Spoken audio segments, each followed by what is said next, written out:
Good morning, welcome to Alasco CDS. இப்போ இந்த ப்ரெசன்டேஷனை நீ காப்பர் மார்க்கெட் எம்சிஎக்ஸில் எப்படி ட்ரேட் ஆகும்னு பார்ப்போம்.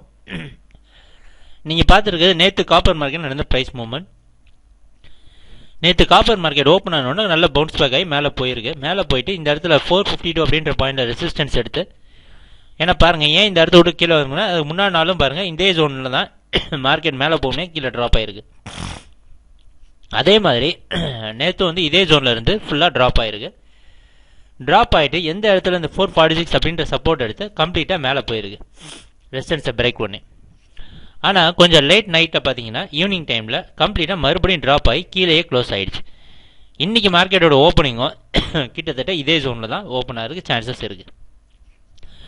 ஸோ காப்பரோட ட்ரெண்டை பொறுத்த வரைக்கும் ஒரு மிக்ஸ்டான ட்ரெண்டில் இருக்குது.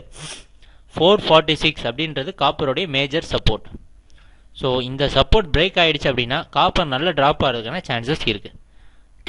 ஸோ அதனால் ட்ரேட் பண்ணுறப்ப இந்த 446 அப்படின்ற சப்போர்ட்டை கொஞ்சம் பார்த்து கேர்ஃபுல்லாக நோட் பண்ணி ட்ரேட் பண்ணுங்கள்.